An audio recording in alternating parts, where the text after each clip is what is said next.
क्या आपको याद है जब हमारी ब्रह्मोस मिसाइल गलती से पाकिस्तान में जा गिरी थी?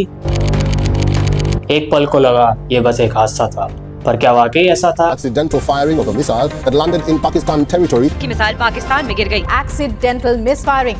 क्या ये भारत की कोई प्लानिंग थी जिसका फायदा अब हमें ऑपरेशन सिंदूर में देखने को मिल रहा है? क्या थी वो प्लानिंग? दोस्तों, आज हम बात करेंगे भारत के उसी सबसे ताकतवर हथियार की जिसने दुनिया में अपनी दाग जमाई है, ब्रह्मोस मिसाइल। ये सिर्फ एक हथियार नहीं बल्कि भारत के सैन्य ताकत का दमदार प्रतीक है, जिसे देखते ही दुश्मन के पसीने छूट जाते हैं। ब्रह्मोस की कहानी एक ऐसा दिलचस्प किस्सा है जो इसकी इनक्रेडिबल स्पीड और एक्यूरेसी को दर्शाता है। तारीख थी 9 मार्च 2022 जब एक ब्रह्मोस मिसाइल भारतीय सरहद पार कर गई। क्या ये एक गलती थी?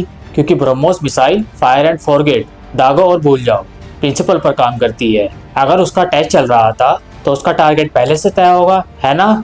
अगर इसमें कुछ खराबी आ गई थी टेस्ट के दौरान तो उसका टारगेट बीच में ही पाकिस्तान के मियां चिन्नू के एक कोल्ड स्टोरेज में कैसे बदल गए, जहाँ कोई इंसान भी नहीं रहता था।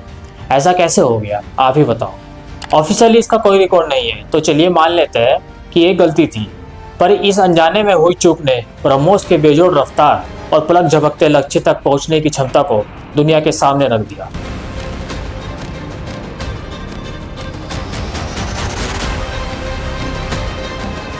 मिसाइल इतनी तेज थी कि यह पाकिस्तान के मियां चिन्नू में एक कोल्ड स्टोरेज में जा गिरी, और इस घटना ने दुनिया को ब्रह्मोस के बेजोड़ ताकत का एहसास करा दिया।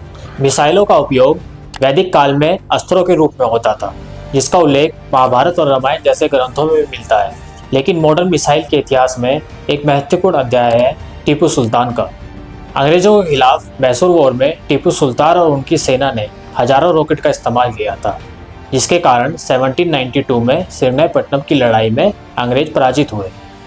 रॉकेट बाज के खंभों पर लगे लोहे के खोल के एक काले पाउडर प्रोपेलेट से भरे होते थे और एक चैम्बर से निकालकर दागे जाते थे, जिससे दुश्मन के घुड़सवारों और सैनिकों में कहर मच जाता था।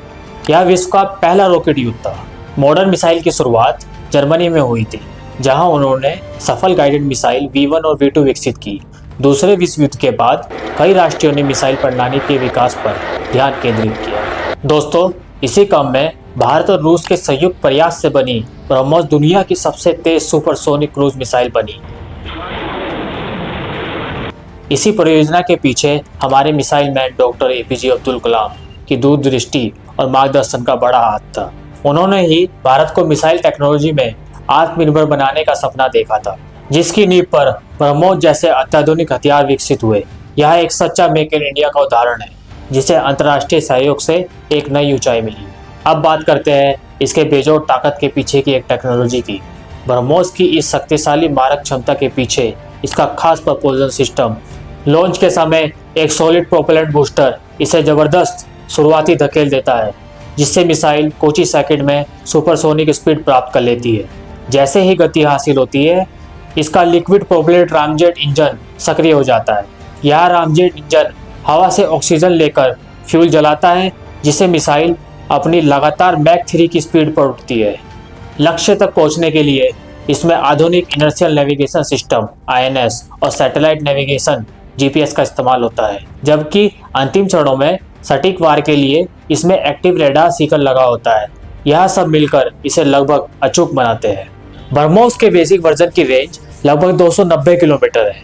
हालांकि यह जानना महत्वपूर्ण है कि एक्सटेंडेड रेंज वाले वर्जन डेवलप और टेस्ट किए गए हैं, जिसकी रेंज काफ़ी अधिक है। रिपोर्ट्स बताती है कि एक्सटेंडेड रेंज वाले वर्जन 400 से 500 किलोमीटर तक पहुंच सकते हैं, और कुछ तो 800 से 900 किलोमीटर तक का दावा भी करते हैं।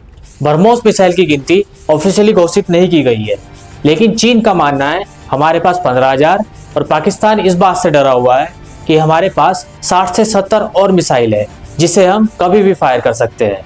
वही रिपोर्ट्स बताती है भारत के पास 1500 से ज़्यादा अधिक मिसाइल है। हालांकि सटीक संख्या गोपनीय है। भारत सक्रिय रूप से ब्रह्मोस के एडवांस वर्जन विकसित कर रहा है। दोस्तों, इस आधुनिक मिसाइल को सिर्फ मशीनें नहीं बनाती, इसको आकार देते हैं भारत के बेमिसाल दिमाग और मेहनती हाथ। ये वे हजारों लोग हैं जो रात दिन एक करके हर चुनौती से लड़कर इस जटिल तकनीक को हकीकत में बदलते हैं। इनमें विज्ञान और इंजीनियरिंग की गहरी समझ रखने वाले वैज्ञानिक, इंजीनियर और टेक्नीशियन हैं। जो मैकेनिकल, इलेक्ट्रॉनिक्स, एरोस्पेस और कंप्यूटर साइंस जैसे क्षेत्रों में एक्सपर्ट होते हैं। ये सिर्फ डिग्री या पद वाले लोग नहीं हैं, बल्कि वे जुनूनी देशभक्त हैं जो तार से तार जोड़कर और एक एक कोड लिखकर भारत को मजबूत बना रहे हैं। हालांकि रिपोर्ट्स और संकेतों के अनुसार ऑपरेशन सिंदूर में ब्रह्मोस मिसाइल ने अपनी अचूक मारक क्षमता का प्रदर्शन करते हुए दुश्मन के ठिकानों को सफलतापूर्वक निशाना बनाया है,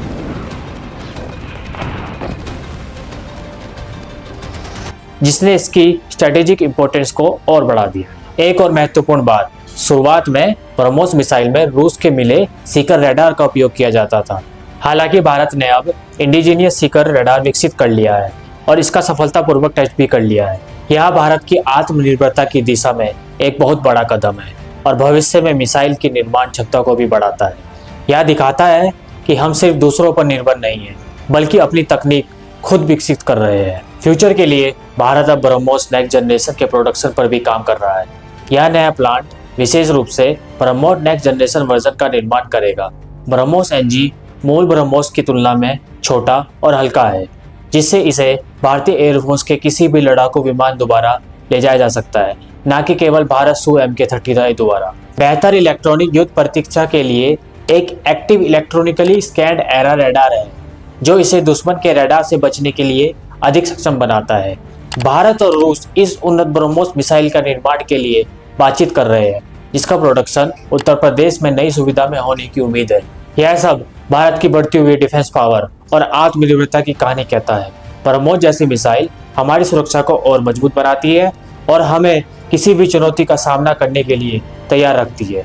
शुरुआत में हमने बात की थी 2022 की उस गलती की जिसने दुनिया को ब्रह्मोस की ताकत दिखाई। आपको क्या लगता है, क्या वे वाकई एक गलती थी या भारत का कोई ऐसा स्ट्रेटेजिक मूव था जिसका फल अब हमें मिल रहा है? इस पर आपका क्या विचार है? अपनी राय कमेंट सेक्शन में जरूर बताएं। अगर आपको ये वीडियो पसंद आए तो हमारे चैनल को सब्सक्राइब करें और वीडियो को लाइक और शेयर करना ना भूलें। जय हिंद।